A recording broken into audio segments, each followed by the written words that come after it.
നമസ്തേ. മറ്റൊരു വീഡിയോയിലേക്ക് എല്ലാവരെയും സന്തോഷപൂർവ്വം സ്വാഗതം ചെയ്യുന്നു. ഞാൻ പറയുന്നത് ധനുരാശിയിൽ ജനിച്ച ആൾക്കാരുടെ ജൂലൈ 16 മുതൽ ആഗസ്റ്റ് 16 വരെയുള്ള ഒരു മാസത്തെ സംഭവിക്കാൻ സാധ്യതയുള്ള കാര്യങ്ങളാണ് നമ്മൾ പരിശോധിക്കുന്നത്. അപ്പോൾ എന്തെല്ലാം നോക്കാൻ പറ്റും? ധനുരാശിയിൽ നക്ഷത്രങ്ങൾ നോക്കാം. മൂലം, പൂരാടം, ഉത്രാടത്തിൻ്റെ ആദ്യത്തെ ഒരു ഭാഗം. പിന്നെ അതിൽ വരാൻ പറ്റുന്ന കാര്യങ്ങൾ, വരാൻ സാധ്യതയുള്ള കാര്യങ്ങൾ, അല്ലെങ്കിൽ ഗ്രഹസ്ഥിതി എന്ന് പറയുന്നത് 3-ൽ ശനിയുണ്ട്, വളരെ അനുകൂലമാണ്, വിശേഷമാണ്. 4-ൽ രാഹുവുണ്ട്, അത്ര നല്ലതല്ല. 6-ൽ ചൊവ്വ 6-ലോട്ട് വന്നിട്ടുണ്ട്, അതും വളരെ വിശേഷമാണ്. 6-ലെ വ്യാഴം അത്ര അനുകൂലമല്ല. 8-ൽ രവിയും ബുധനും ശുക്രനും ഉണ്ട്. ബുധനും ശുക്രനും വലിയ താമസമില്ലാതെ 9-ലോട്ട് മാറും. 10-ൽ കേതുവുണ്ട്. ഇതാണ് ഗ്രഹസ്ഥിതി. നമ്മൾ സാധാരണ സൂര്യൻ്റെ മൂവ്മെൻറ്റ് വെച്ചിട്ടാണ് മാസഫലം നോക്കുന്നത്. അല്ല, സൂര്യനാണെങ്കിൽ 7-ൽ നിന്ന് 8-ലോട്ട് പോകുന്നത്. കഴിഞ്ഞ മാസം എങ്ങനെ ഉണ്ടായിരുന്നോ അതിൻ്റെ വേറൊരു പ്രതിഫലനമാണ് 8-ലോട്ട് പോകുന്നത്. അല്ലാതെന്ന് വെച്ചാൽ കർക്കിടക മാസം ഫൈനാൻഷ്യലായിട്ടോ പ്രൊഫഷണലായിട്ടോ വലിയ മാറ്റമൊന്നും ഉണ്ടാകാൻ പോകുന്നില്ല. ഈ മാസം പോലെ തന്നെ ഉണ്ടാവുള്ളൂ അടുത്ത മാസവും. അതാണ് ഇതിനകത്ത് പറയാവുന്ന ഒരു കാര്യം എന്ന് പറയുന്നത്. അതുകൊണ്ട് റിസ്ക് എടുക്കാനോ പിടിക്കാനോ ഒന്നും പോകണ്ട, ഒരുപാട് പ്രതീക്ഷകൾ വേണ്ട. ഈ സെയിൽസിൻ്റെ ആൾക്കാരും മറ്റുള്ളവരൊക്കെ ശ്രദ്ധിക്കേണ്ടത് ഓർഡേഴ്സൊക്കെ ഡിലേ ആവും. ബിസിനസ്സുകാർക്ക് കിട്ടുന്ന ഓർഡർ ഡിലേ ആവും, സെയിൽസ് ഓഫീസേഴ്സ് കിട്ടുന്ന ഓർഡർ ഡിലേ ആവും. നിങ്ങൾ കൂടുതൽ മുറുക്കാൻ, കാര്യം 3-ൽ ശനിയും ചൊവ്വയൊക്കെ അനുകൂലമായി നിൽക്കുമ്പോൾ നമ്മളൊന്ന് മുറുക്കി നോക്കും, ഒന്ന് കൂടുതൽ ഫോളോ അപ്പ് ചെയ്യും. സ്ട്രോങ് ആയിട്ട് ഫോളോ അപ്പ് ചെയ്താൽ നഷ്ടപ്പെടാൻ സാധ്യതയുണ്ടെന്ന് മനസ്സിലാക്കണം. ഫോളോ അപ്പ് ഒന്നും ചെയ്യേണ്ട, മര്യാദയ്ക്കിരിക്കുക. അടുത്ത മാസം ചിങ്ങമാസം ആകുമ്പോൾ കാര്യങ്ങളെല്ലാം ക്ലിയർ ആവും എന്ന് വിചാരിക്കുക. അല്ലാതെ ഒരുപാട് നമ്മൾ ആവേശം കൊണ്ട് എടുത്തിയാടി ഞാൻ മറ്റേ ഓഫർ തരാം, ഈ ഓഫർ തരാം, കുറച്ച് തരാമെന്ന് പറഞ്ഞ് ഈ കർക്കിടകം ഈ വരുന്ന അടുത്ത മാസം ഈ കുറവും പരിപാടിയൊന്നും ഏൽക്കില്ല എന്നാണ് ഞാൻ മനസ്സിലാക്കുന്നത്. അതുകൊണ്ട് അവരോട് എനിക്ക് പറയാനുള്ള സജഷൻ ഇതാണ്: നിങ്ങൾ ഒരു ബോളവും കാണിക്കേണ്ട, ഓട്ടോമാറ്റിക്കായിട്ട് വരുന്ന മാത്രം എടുക്കുക, അല്ലാത്ത എടുക്കാതിരിക്കുക. അത് ബിസിനസ്സുകാർക്കും ഇത് അനുകൂലം ഞാൻ പറയുന്നത് തന്നെയാണ്. അതിൽ കച്ചവടക്കാർക്കും ഗവൺമെൻറ് ഉദ്യോഗസ്ഥന്മാർക്കും ഒക്കെ ഇത് തന്നെ. ഗവൺമെൻറ് ഉദ്യോഗസ്ഥർ റിസ്ക്കുള്ള ഒരു പരിപാടിയും പോയി ചാടിക്കഴിഞ്ഞാൽ അത് നിങ്ങളുടെ തലയിൽ കയറും ആ പ്രശ്നം. അതുപോലെ തന്നെ സ്ത്രീകൾക്കും ദമ്പതിമാർക്കും എല്ലാം ഒരു ഭയങ്കര അനുകൂലമായ സമയമല്ല. വളരെ ശ്രദ്ധിക്കണം. നമ്മൾ ഈ ധനുരാശിക്കാർക്ക് പ്രത്യേകത ഉണ്ട്. എടുത്തിയാട്ടം കൊണ്ട് കുറച്ച് കൂടുതലായിട്ട് മുൻദേഷ്യം ഇതൊക്കെ ഉണ്ട്, ദേഷ്യമൊക്കെ ഉണ്ട്. അതൊന്നും വലുതായിട്ടൊന്നും കാണിക്കാതെ കർക്കിടക മാസം ഇതെല്ലാം അമക്കി വയ്ക്കേണ്ട സമയമാണ്. നമ്മൾ പറയാറില്ലേ, കർക്കിടകം പഞ്ഞമാസമാണ്, മാത്രമല്ല ചികിത്സയ്ക്ക് പറ്റിയ മാസമാണെന്നൊക്കെ പറയാറില്ലേ. അതുപോലെ തന്നെയാണ് മുതിർന്നവർക്കും ഒക്കെ ചെയ്യാവുന്ന പറയാനും. അത് ആവേശം കാണിക്കാതെ ഈ രവിയൊക്കെ എട്ടി വരുമ്പോൾ എല്ലൊക്കെ ഓടിക്കുന്നതാണ് അവർ.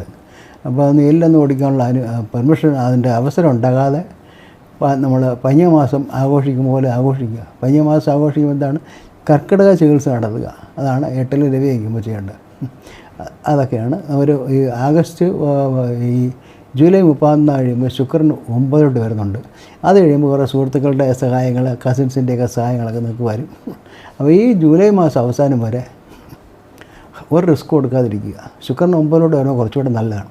ഇപ്പോൾ 8 നിൽക്കുക, അപ്പോൾ നല്ലതാണ്. അതേപോലെ തന്നെ ഈ 3-ലെ ശനിയും 6-ലെ ചൊവ്വയൊക്കെ ഒരു ആവേശം തരും, ഒന്ന് ചെടുത്ത് ചാടാൻ. മുതിർന്നവർ പ്രത്യേകം ശ്രദ്ധിക്കണം. വാക്കിസ്റ്റിക്ക് പോകുന്നവർ വാക്കിസ്റ്റിക്കില്ല നടന്നു നോക്കാമെന്ന് വിചാരിച്ചാൽ താഴെ വീഴും, പ്രശ്നമാവും. അതുകൊണ്ട് ആ റിസ്ക് ഒന്നും എടുക്കാൻ ശ്രദ്ധിച്ചാൽ മതി. ഒരു ഭംഗിയായിട്ട് ഈ കാലയളവ് പോകാൻ പറ്റും. കുട്ടികൾക്ക് സ്പോർട്സ് തുടങ്ങി കുട്ടികളൊക്കെ ആണെങ്കിൽ ഇതൊരു അനുകൂലമായ സമയമാണ്. വീഴാതെ ശ്രദ്ധിച്ചു കഴിഞ്ഞാൽ തീർച്ചയായിട്ടും അവർക്ക് അതിലൊക്കെ വിജയിക്കാൻ കഴിയും. അതിൽ എന്താണ് അഡ്വഞ്ചറസ് ടൂറിസം, ഇവർക്കെല്ലാം നല്ലതാണ്. ആ ലെവലിൽ ബിസിനസ് ചെയ്യുന്നവർ എന്ന് വെച്ചാൽ അഡ്വഞ്ചറസ് ടൂറിസം, അല്ലെങ്കിൽ സാഹസികമായ കാര്യങ്ങൾ, ബോട്ടിങ് തുടങ്ങി ഇങ്ങനെയൊക്കെയുള്ള കാര്യങ്ങളുണ്ട്. അതിലൊക്കെ ബിസിനസ് ചെയ്യുന്നവർ, അതിലൊക്കെ ചെയ്യുന്നവർക്ക് കുറച്ച് ആവേശമെല്ലാം കാണിക്കുന്നതിൽ തെറ്റില്ല. പക്ഷേ ഫൈനാൻസും കാര്യങ്ങളും അവർ ചെയ്തതിൻ്റെ വർക്കിൻ്റെ ബെനിഫിറ്റ് കിട്ടാൻ ചിലപ്പോൾ കുറച്ചുകൂടെ ലേറ്റാവും എന്നുള്ളത് മാത്രമേ ഉള്ളൂ. ഹെൽത്ത് പരമായിട്ടുമൊക്കെ വളരെ ശ്രദ്ധിക്കേണ്ട സമയമാണ്. ഈ നട്ടെല്ല് ഒക്കെ പ്രശ്നം, നട്ടെല്ല് ഇടുപ്പെല്ലാം വേദനയുള്ളവർ വളരെ ആ വേദനയെല്ലാം കൂടും. കറുത്തുവാവ് വരികയാണ് അടുത്ത മാസം. ആ വരുമ്പോൾ ഓട്ടോമാറ്റിക്കായി ഇങ്ങനെയുള്ള ഉണ്ടായിരുന്ന പെയിൻ അല്ലെങ്കിൽ എവിടെയുള്ള പ്രശ്നങ്ങൾ അതൊക്കെ കൂടാൻ സാധ്യതയുണ്ട്. നമുക്ക് ഏറ്റവും കൂടുതൽ ഈ കാലയളവിൽ ഇമ്പോർട്ടൻ്റ് ആയ സംഭവം എന്ന് പറഞ്ഞാൽ കർക്കിടക വാവാണ്. അടുത്ത മാസം 3-ാം തീയതി ഉച്ചയ്ക്ക് ശേഷം 4-ാം തീയതി ഉച്ചയ്ക്ക് ശേഷം വരെ നിൽക്കുന്ന അമാവാസിയാണ്. അമാവാസിയിൽ എന്ന് വെച്ചാൽ 4-ാം തീയതി ഉച്ചയ്ക്ക് ശേഷമാണ് ബലിയിടുന്നത്. ആ സമയത്ത് നമുക്കിങ്ങനെയുള്ള കാര്യങ്ങൾ, മൈഗ്രെയിന് തുടങ്ങിയ കാര്യങ്ങളെല്ലാം കൂടാൻ ചാൻസ് ഉണ്ട്. അപ്പോൾ അതിന് നമുക്ക് ബലിയിടുക എന്നുള്ളതിനെ പറ്റി നന്നായിട്ട് അറിയാമല്ലോ.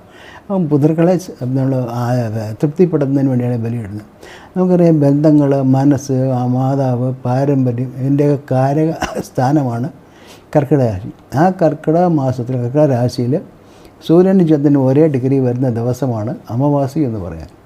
അപ്പോൾ കർക്കിടകത്തിലെ അമാവാസി കറുത്ത വളരെ വിശേഷപ്പെട്ടാണ്.